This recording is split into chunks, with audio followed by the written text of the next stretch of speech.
সুপ্রিয় শিক্ষার্থীরা, তোমরা সবাই কেমন আছো? আশা করি আল্লাহর অশেষ রহমতে ভালোই আছো। ঈদ উল ফিতরের পর হোসেনপুর সরকারি কলেজের পক্ষ থেকে অনলাইন ক্লাসে আবারও স্বাগতম। আমি মোহাম্মদ গোলাম কিবরিয়া, প্রভাষক হিসাব বিজ্ঞান, হোসেনপুর সরকারি কলেজ। আজকে আমি বিএম শাখার একাদশ শ্রেণীর জাবেদা নিয়ে আলোচনা করব। তাহলে চলো শুরু করা যাক। শুরুতেই এখানে একটি জাবেদা দেওয়া আছে, আমরা এটার সমাধান করব। তো 2020 জানুয়ারি 1 মিস্টার কবির নগদ 5,000 টাকা, 20,000 টাকার আসবাবপত্র, 10,000 টাকার পণ্য, 5,000 টাকার পাওনাদার ও 8,000 টাকার ব্যাংক ঋণ নিয়ে ব্যবসা শুরু করে। মাল ক্রয় 10,000 টাকা, ব্যাংকে হিসাব খোলা হলো 2,000 টাকা, বাকিতে মাল বিক্রয় 15,000 টাকা, অনাদি দেনা ধার্য করা হলো 500 টাকা, মাল ফেরত আসলো 2,000 টাকা, ব্যাংক সুদ পাওয়া গেল বা ব্যাংক সুদ ধার্য করা হলো 500 টাকা। উপরোক্ত লেনদেনগুলো জাবেদা বইতে লিপিবদ্ধ করা। জনাব কবির এর জাবেদা বই। জাবেদার ঘর দেখো, তারিখ, বিবরণ, খতিয়ান পৃষ্ঠা, ডেবিট টাকা, ক্রেডিট টাকা। তো 2020 জানুয়ারি 1 নগদান হিসাব ডেবিট, আসবাবপত্র হিসাব ডেবিট, ক্রয় হিসাব ডেবিট, পাওনাদার হিসাব ক্রেডিট, ব্যাংক ঋণ হিসাব ক্রেডিট, মূলধন হিসাব ক্রেডিট। তোমরা জানো, যখন 1 তারিখ ব্যবসা শুরু করে তখন যত ধরনের সম্পদ আছে সেগুলো জাবেদা করার সময় হবে ডেবিট, আর যদি দায় থাকে সেই দায়গুলো হবে ক্রেডিট। আর সম্পদ থেকে দায় বিয়োগ করার পর যে টাকাটা হবে সেটা হবে মূলধন। আরেকটা কথা মনে রাখবে, মূলধন সবসময় ক্রেডিট। জাবেদা করার সময় মূলধন কখনো ডেবিট হয় না। তাহলে আবারও বলতেছি, নগদান হিসাব ডেবিট, সম্পদ বৃদ্ধি পেয়েছে। আসবাবপত্র হিসাব ডেবিট, সম্পদ বৃদ্ধি পেয়েছে। পণ্য ক্রয় করে নিয়ে আসছে, এই জন্য ক্রয় হিসাব ডেবিট, ব্যয় বৃদ্ধি পেয়েছে। পাওনাদার দায় হ্রাস পেলে ডেবিট, দায় বৃদ্ধি পেলে ক্রেডিট। পাওনাদার ক্রেডিট 5,000, ব্যাংক ঋণ দায় 8,000 টাকা ক্রেডিট, মূলধন হিসাব ক্রেডিট 75,000। 58,000, 20,000, 10,000 থেকে 8, 5, 13,000 করলে 75,000 টাকা হচ্ছে মূলধন। এখন তোমাদের প্রশ্ন হতে পারে যে স্যার, নগদ টাকা তো 50,000, এখানে 58,000 হলো কী করে? দেখো, নগদ 50,000 আর ব্যাংক থেকে ঋণ নিয়েছে 8,000।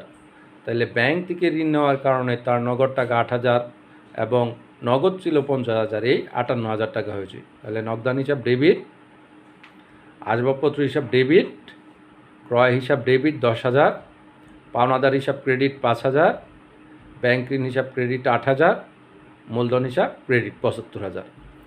জাবেদা মাত্রই ব্যাখ্যা বাধ্যতামূলক, তোমরা ব্যাখ্যা লিখবে এইভাবে। যেহেতু নগদ টাকা, আসবাবপত্র ও পণ্য দ্রব্য নিয়ে ব্যবসা শুরু করলেন। তাহলে 5 তারিখ মাল ক্রয় 10,000 টাকা, ক্রয় হিসাব ডেবিট, নগদান হিসাব ক্রেডিট। এখন ক্রয় হিসাব কেন ডেবিট হলো? জাবেদা এর আগে আমি জাবেদার ক্লাসে আলোচনা করেছিলাম, ব্যয় বৃদ্ধি পেলে ডেবিট, ব্যয় হ্রাস পেলে ক্রেডিট। ক্রয় করার কারণে ব্যবসা প্রতিষ্ঠানে ব্যয় বৃদ্ধি পেয়েছে, এই জন্য ক্রয় হিসাব ডেবিট। আর ক্রয় করার কারণে নগদ টাকা বা সম্পদ হ্রাস পেয়েছে, এই জন্য নগদান হিসাব ক্রেডিট।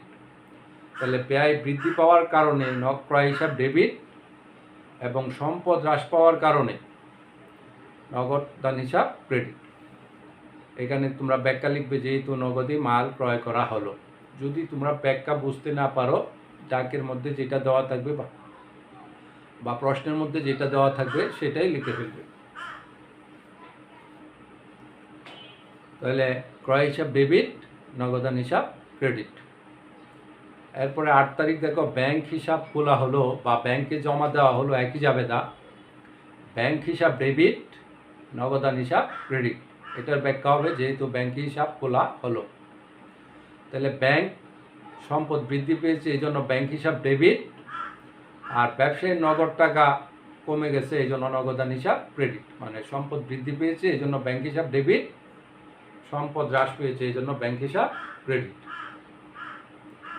তারপর 10 তারিখ বাকিতে মাল বিক্রয় বাকিতে মাল বিক্রয়, বিবিধ দেনাদার বা প্রাপ্য হিসাব ডেবিট, বিক্রয় হিসাব ক্রেডিট। বাকিতে মাল বিক্রয়, বিবিধ দেনাদার বা প্রাপ্য হিসাব ডেবিট আর বিক্রয় হিসাব ক্রেডিট। তোমরা মনে রাখবে, বাকিতে বিক্রয় করলে দেনাদারের সৃষ্টি হয় আর বাকিতে ক্রয় করলে পাওনাদারের সৃষ্টি হয়। দেনাদার যেহেতু সম্পদ বৃদ্ধি পেয়েছে, এই জন্য দেনাদার হিসাব ডেবিট, আর বিক্রয় করার কারণে আয় বৃদ্ধি পেয়েছে। আয় হ্রাস পেলে ডেবিট, আয় বৃদ্ধি পেলে ক্রেডিট, এই জন্য বিক্রয় হিসাব ক্রেডিট। তাহলে দেনাদার হিসাব ডেবিট, বিক্রয় হিসাব ক্রেডিট। 15 তারিখ, তাহলে আবার বলতেছি, বিবিধ দেনাদার বা প্রাপ্য হিসাব ডেবিট, বিক্রয়ের সাথে দেনাদারের সম্পর্ক আর ক্রয়ের সাথে পাওনাদারির সম্পর্ক, এই জন্য দেনাদার হিসাব ডেবিট, বিক্রয় হিসাব ক্রেডিট। 15 তারিখ দেখো, অনাদি দেনা ধার্য করা হলো বা কুড়িন ধার্য করা হলো, একই জাবেদা হবে। এখন অনাদি দেনা ধার্য করা হলো, অনাদি দেনা জিনিসটা বাকিতে বিক্রয় করার কারণে যে টাকা ভবিষ্যতে আদায় হওয়ার সম্ভাবনা থাকে না, তাকে বলে অনাদি দেনা। এটা ব্যবসায়ের ক্ষতি।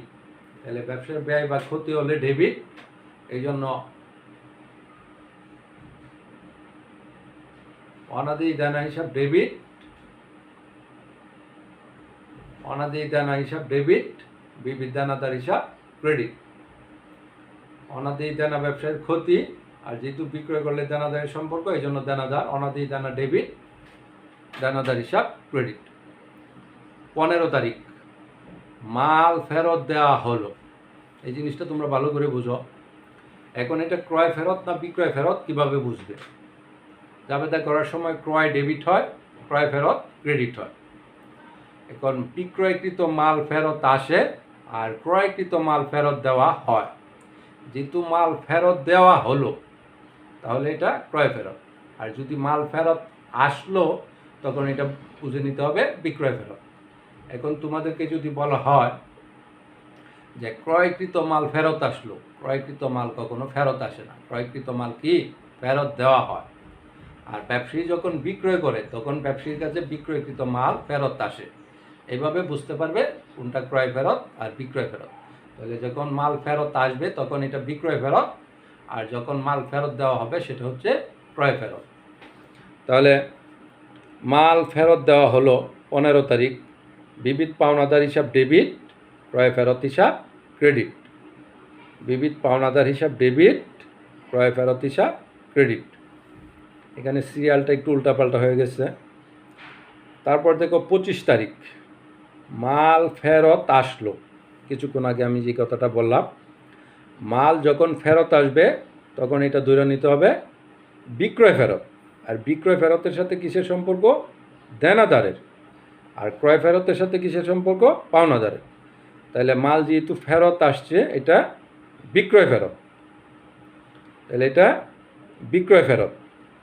তাহলে 25 তারিখ, এখানে স্থান সংকুলনের জন্য আমি লিখি নাই, আমি বারবার বলে দিতেছি।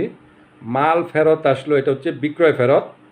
আর জাবেদা করার সময় বিক্রয় ক্রেডিট, বিক্রয় ফেরত ডেবিট।